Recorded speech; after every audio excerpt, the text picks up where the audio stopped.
Hi guys, Boggler here with another battle report. This time the prize of Gallet and game 3 of the tournament I went to. This time I'm up against Jeffrey and his Stormcast Eternals. Prize of Gallet, I really like this mission. I think that the deployment is fantastic. You're spread out, 22 inches apart. There's a lot of play. Whoever goes second chooses the objective that becomes active, so you gotta really figure out what you want to do.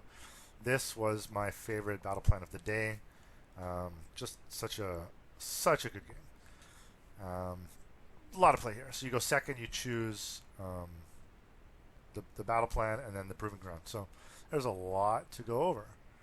Again, the list that I've been using is the 30 Bladegeist Revenants Scarlett Doom list. I've been thinking that this unit that people have been calling a Death Star unit, 525 points. It's a Galician veteran. They're the bounty hunter, so they get the extra damage against Galician veterans. That they're going to do all the work, and then I'm going to be able to help them survive all 30 of them with the recursion through Lady Olinder, the Spirit Torment, and the Guardian of Souls with the Master of Magic. That was generally my plan. In the future, I don't know if I'll switch the Light Shard to Dependent. I think -1 to wound could be strong. I'm not sure. Both have options. Chain Rasps, I thought were good as screens, and then the Hex Race, MVP. I love them. And Spirit Hosts, very good. Very good at keeping those heroes alive. My friend Jeffrey, who I drove there with, so I'm not too old to wake up at 6 in the morning to then drive 40 minutes to pick up my friend to drive another 2 hours to go to a one-day event. Yeah, we got to play Age of Sigmar. The game is just so fun. Spending a lot of time trying to figure out when we can get free time to play more games, but with the new GHB2022, it's worth it. Because with this Prize of Gallet, with this battle plan, and some of the lists that people are coming up with, it's just a fun thing. No place for the weak. He's Hammers of Sigmar.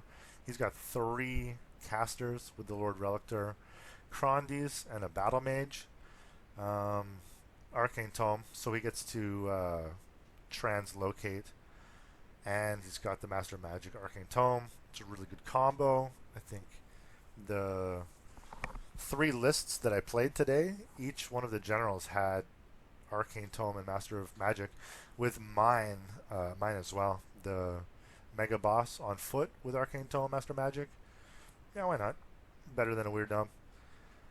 He took 3 Endless Spells is the twist in his list. The Purple Sun, everyone's talking about. Roll those 1s, it'll evaporate stuff. The Horrorghast turns off the Inspiring Presence. And the Cogs to re-roll stuff. I played against Jeffrey I played next to Jeffrey on turn 2, and I know how salty people can get when they have their Mega Boss on Maw Crusher, sent into the Purple Sun. But it's a dice game. People take the Purple Sun for the -1 to save. Dusting a Mega Boss. It's just a bonus. Just a bonus. So he's got the long strikes. They can shoot twice with Thunderbolt Volley. It's still a problem. 2 units of Vanquishers. Still pretty good. Then the Dracothian Guard Tempestors. So they'll drop down, and then they will do their mortals with the Dracothian, and then they'll shoot their crossbows, and then they'll try to shoot, and then the Aetherwings are just going to try to get around and do what they can. So when I look at the map, I think I'm in a good spot. Like, I was really looking forward to this game because of the battle plan and play against Jeffrey. We'd spent a lot of time together that day, so let's get into it. Alright. Here's deployment. We noticed that when the objectives were put down on the table, there was a slight overlap, like an inch overlap on the center objectives. Didn't really come into play, but our deployment zones are good, 11 inches in. I could see when he dropped his 2, oh my goodness, Vanquishers, that your opponent's going to drop 2 units like this, and they're Stormcast. They're setting up some kind of castle.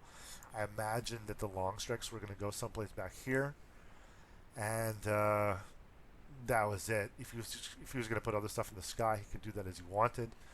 We were both 8 drops, and I got to choose to be the attacker. He put these 2 pieces of terrain so that they weren't even in his deployment zone, and this one back here was.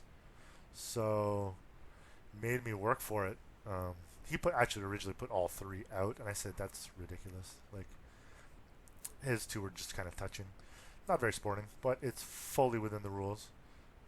If you have problems with the way people set up their terrain defensively so you can't score any battle tactics, I would just talk to a TO. I'm sure they're pretty cool that they want to have stuff symmetrical and reasonable, which was good. I set up just on the sides with the chain rasps. When you go chain rasp on the flanks, it doesn't give too much information away. When these guys go here, the Vanquishers, you know what they're doing as Stormcast. You know they're going to castle up. The Hex Race here, I knew I was going second. I knew I was going to put this objective as the active one. I should have chosen to make it the proving ground in hindsight, but that probably would have changed some things as the game went, because I could have just moved these Expert Conquerors onto it, and then taken it in the first turn, and then you score 1, which is you score more, so you get your battle tactic, and then you get other stuff. So it's pretty easy to just do against the odds just by moving this stuff here. I didn't know what battle tactic he was going to do first. If he goes turn, I knew I was going to give him first. If he was going to take his Vanquishers, he'd have to run them onto here to then be able to cap the objective, but other stuff happened. I think near the end of the deployment, it was pretty obvious where things were going. I had my big block of 30 Bladegeist. I had some stuff at the back zoned out, so he couldn't drop behind me. If he wanted to drop up here, I was okay with. If his whole plan is to drop down or relocate, what's it called? Whatever that prayer is, translocate, and then get a 9-inch charge, then I'm okay with that. Like, if your opponent's plan is to get a 9-inch charge, good for them. You know, you can't protect yourself against that. Like, if you're going to try to get them to do an 11-inch charge, then okay, but that's okay. All's fair. As you can see, he's got his Dracothian in the sky. I don't remember if he had another unit in the sky. Maybe with the Aether Wings were in the sky too, and then the Dracothian were there. I had all my army down, and I actually wound up just taking this 1 unit of Chain Rasps off the table that I was going to drop down later. If I did get the double going to 2, let's see what the state of the board was. Otherwise, I'll just drop them onto the edge of an objective, or drop them somewhere else. And with the +1 to wound that I remembered, they can do okay damage. If all 10 of them get in, it's 21 attacks, 4s and 3s, 6s auto wound, and maybe you'll get an extra -1 to save. If you get, let's say, 6 or 7 or 8 attacks through with the Chain Rasps, and they've got a 3-up or a 4-up armor save, you could kill a couple guys. It's pretty good. Here's the deployment after the complete deployment, I think. Yeah, here's the complete deployment. We're just going over the way things should be. I've taken my unit off and Chain Rasp off, and I've given my opponent the first turn. He is elected to take Lightning Morale. He says that he has to kill a number of models equal to the bravery of the unit, and he didn't know if he could do it with shooting, so he's got the long strikes. They're going to double tap. They're going to double tap into the Bladegeist right here, and that's what he did. On his turn, he also managed to get out the Horrorghast. So the Horrorghast is going to come in here, and it's going to turn off my ability to use Inspiring Presence, which is a huge deal. My Guardian of Souls and his Mage back here is just outside of 30, so I wasn't able to unbind the cogs, which meant that he was able to get the Horrorghast with a ridiculous bonus to cast with the Crondies. That's how it goes, you know. Purple Sun came out. My wizards for the day, having 4 unbinds, they did pretty well. 4 unbinds with one of them being a rerollable unbind is good. I think having that much like anti-magic is the most I've ever had. If I remove a unit of chain rasps and turn them into a unit of banshees, maybe I'll look at that going forward. But I'll talk about the list tech maybe if I get into it later. Here he's got the Dracothian, his movement phase. In the hero phase, he dropped down Crondies, so we got the 9-inch markers out everywhere to see where exactly Crondies wanted to land. He knew he was going to come and drop down here. By not choosing proving grounds, it kind of baited Crondies into coming down here. Crondies doesn't have an award, or didn't when I played with him. I played against him in City of Sigmar, but when he's on the objective this close and he's in the Hammers of Sigmar, he gets that 6-up ward. It helps, and that's it. Really, nothing else too eventful. This is still the hero phase because the Horgast hasn't moved yet. It's going to come down and move to a little bit here. Yeah, the Horgast moved to a bit here. So, do you bank on a 9-up charge, like a 9-up charge rerolling? These guys are here. The 8th wings are kind of here. Crondies is here. I thought that I was in a really good spot. This is still his turn 1. Hasn't done any of his shooting phase stuff yet. He's just kind of moved his stuff up, protected his objective, and tried to make sure that I can't get at his long strikes with any of my units. I'd have to move up here and then hopefully roll like a 10 or 11 to get over that wall. But that's something I'm looking at in like a turn 3 or 4 once I deal with this stuff. And honestly, I wasn't really too worried. So in shooting with the Tempestors, they came down here and they're 9 inches away. The long strike shot them, shot the Blade Geists. I popped Discorporate. The Dracothian did their mortal stuff, and with all the shooting, I took out the models in the front here, so it was actually a 10-up charge that he needed. He needed to roll a 10-up. He failed the first one. He got the second one. And that's just how it goes. Like, if my whole plan, as I've been talking about in the previous 2 games, was to roll a 9 or a 10 on a charge, it's just not a good plan for me. But he was able to do it with his Tempestors. They came in here. They're bounty hunters, I guess. My goodness. Yeah, his Tempestors were the bounty hunters. I turned that off with the help of the Cruciator, so he's only doing an extra 1 damage. But at this point, if I take a bunch of damage here, and it's going to be over 10 models, he's going to achieve his battle tactic, and I'm going to lose D6 plus D3 models to Battle Shock. If he's going to kill over like 19 of them, then for sure this whole unit's going to flee, because I'm going to lose 9 plus D6 plus D3. So I was really hoping that these guys would stick around. This is how it is. At the end of the combat phase, this was it. So I did my Battle Shock. He killed 19, so I had 11 that could pile in and fight the Dracothian. I killed 2 of them with my attack back, and I had 11 of them. He killed 19, so I had 11 of them to attack back, and then the Krollgast, the Guardian of Souls, and the Spirit Torment killed another 1. So with his bravery 7 meant that he was down to lose D6 minus 4. He rolled a 6, and at the end of his turn 1, this is what it looked like. So he dropped from the sky. He came in. He wiped out my unit of 30 Blade Geist, but he also lost his unit of a 4 Dracothian Guard.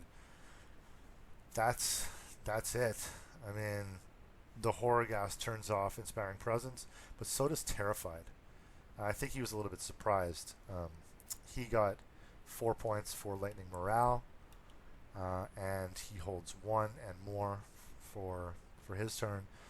Going into my turn, I knew I was just going to take these Chain Wraths and then just move them up onto here to get against the odds, and then position myself so that I would hope for the double. If I take these characters and I move them up here 8 inches, I'm certain that I can get into Crondies, and I'm certain that I can kill Crondies. Olinder's going to do her D6 Mortals. Whatever, if I get a 3 or 4, that's great. 1 or 2 is fine. 5 or 6 is great. I'm just going to try to really eliminate the threats. He saw this big unit of 30 Bladegeist as the threat. I'm sad that they're gone. It's the second game of the day where I lost my unit of Bladegeist on turn 1, and I gave the turn away. Them's the breaks, as Boris said. The Hex Race that were here in my hero phase, I moved them the 24 inches all the way over Crondies, and I made a little cup as best I could so that it would prevent any redeploy from Crondies. He rolled a 3 on the redeploy, and when he went from here, he could only go sideways, and that didn't reduce the charge distance required for me to get all my characters in. I think Kurdos was still was a 5. The heroes here were a 5. The Spirit Hosts were a 5. Olinder was a 7. I felt really good knowing that I had a reroll in there just to try to stack those negatives to save. And what happened essentially when I got all of these units into combat is I really only rolled 5s and 6s in my charge. Lady Olinder didn't even get in. I think at the end of the day, Crondius was -5 to hit. I didn't, -5 to hit, and no, I wasn't stunned. Just -5 to hit, -4 to hit, no negatives to save, and Crondius wound up living. Like, that was huge for me. Like, thank God I didn't choose to bring it down under the old edition, but having Crondius alive meant that, at the end of the turn, I got my 4. I hold 1, hold more, and I got my against the odds. So going into my turn 2, it was a lot of options. So here's how it looked at the end of turn 2. Crondi's fight back really was nothing. I felt like I was in a good spot. I lost my big 30 block. But I knew if I could take down Crondies, that with these guys left, with the Hex Race, and this block of characters, that I can just start really taking care of the rest of his army. He killed 525 points. I'll be at a point where I've killed about 1,000 points of his army, if I can just make it work.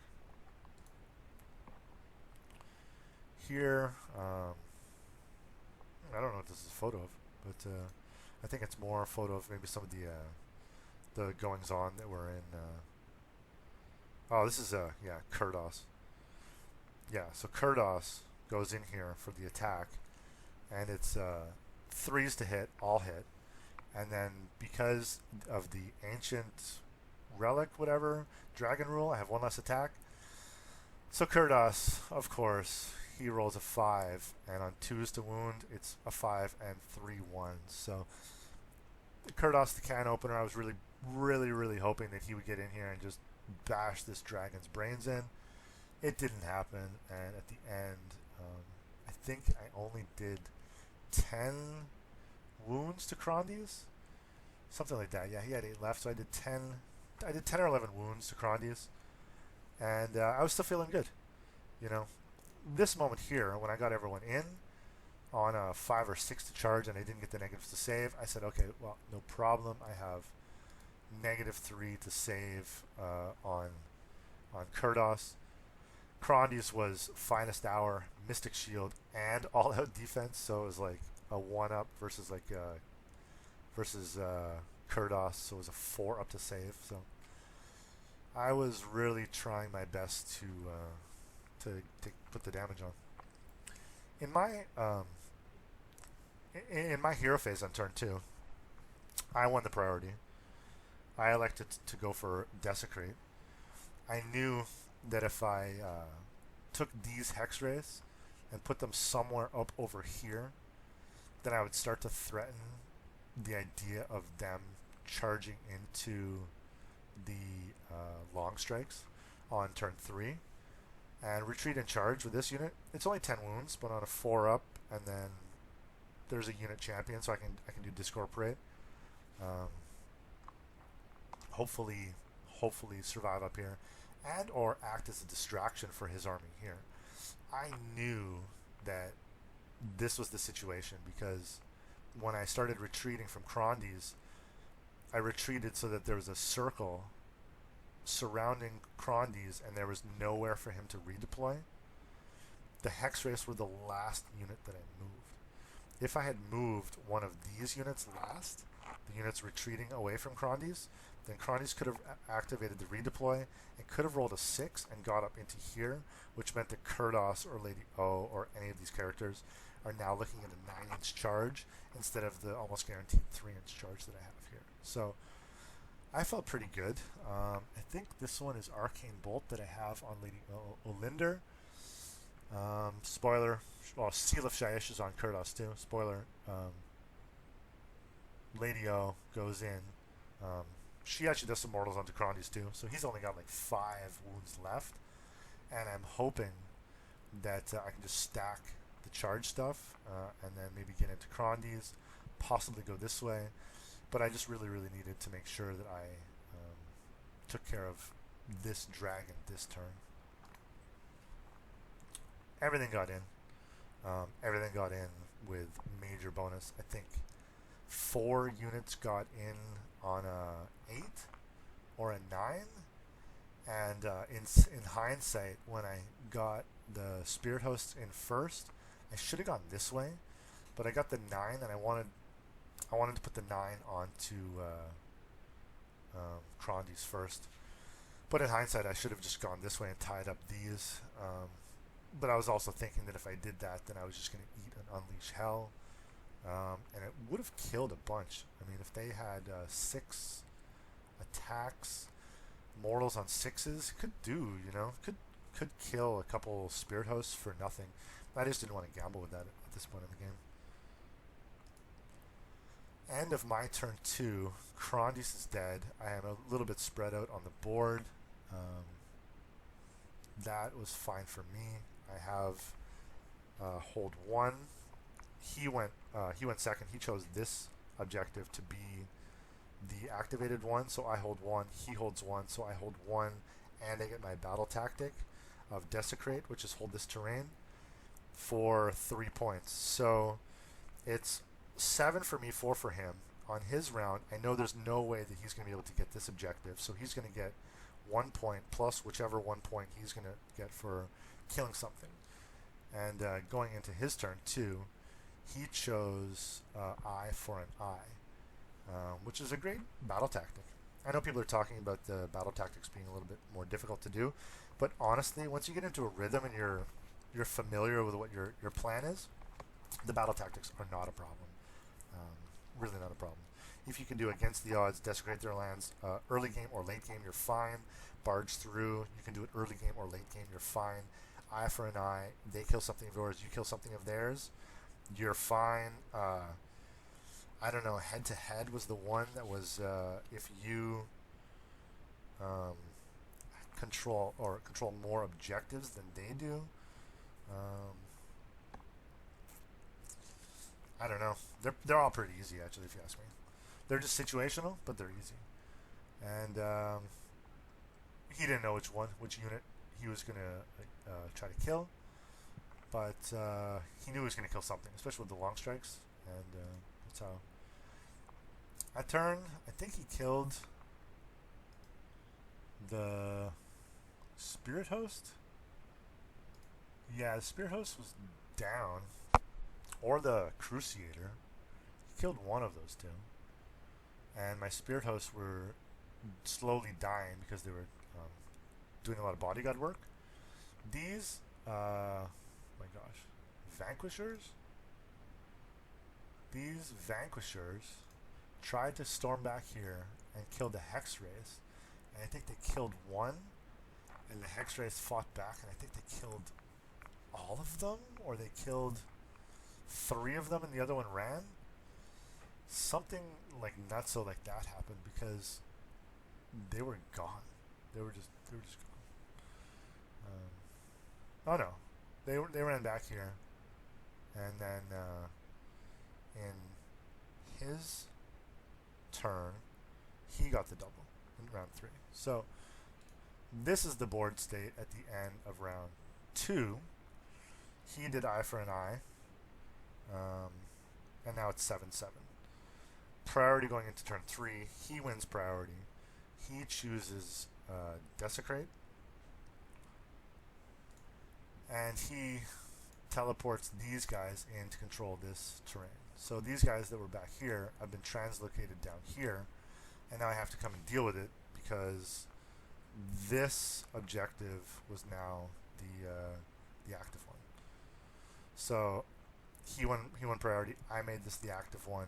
I also made it the proving ground, which meant that he had to come down with a Galician veterans unit, and I was okay with that. I knew I still had these chain rafts in the sky to come down and help take out here or here, and these hex rays were ready to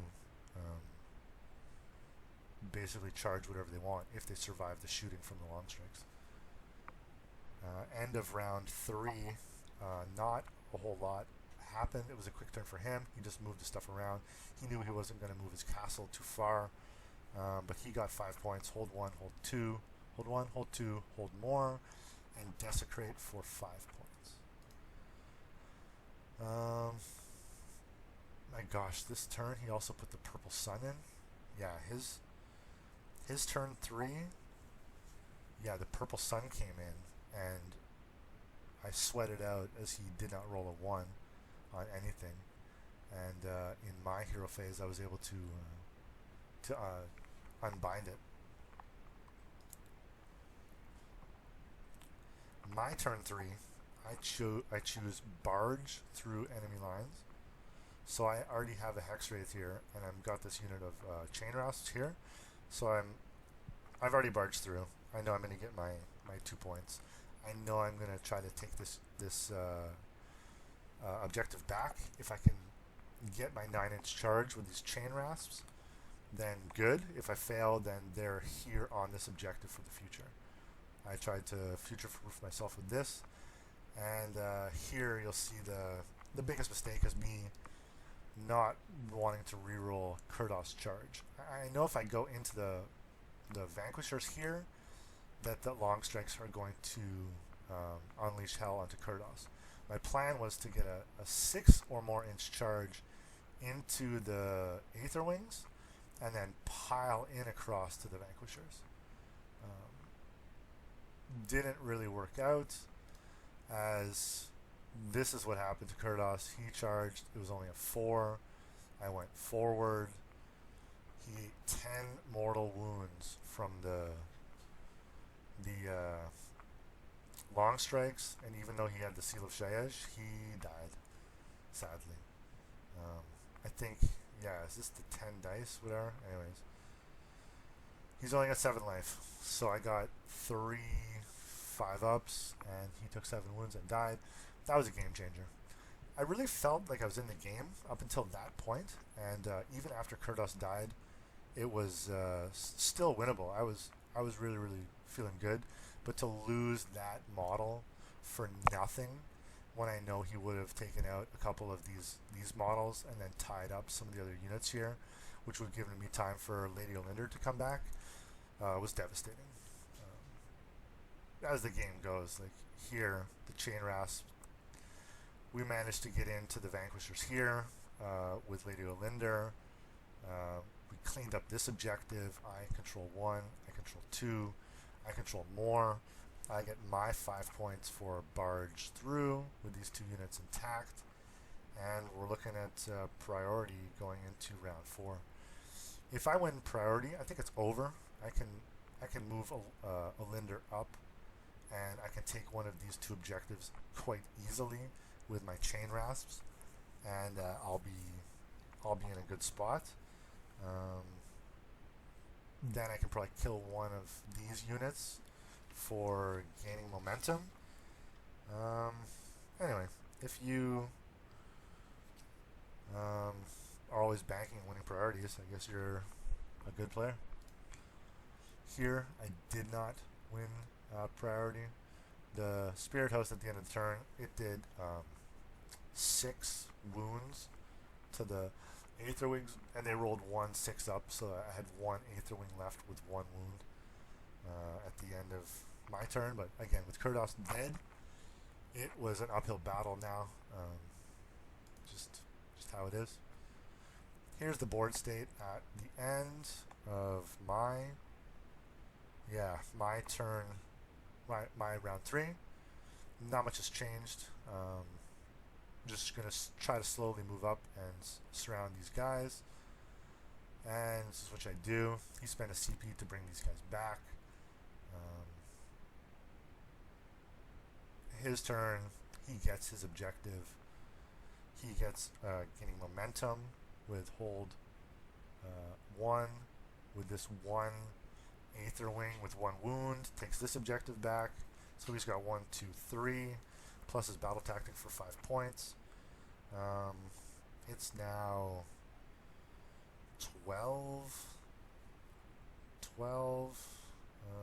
17, 12. Yeah, 17, 12, so I'm down 5 points. I need something big this turn.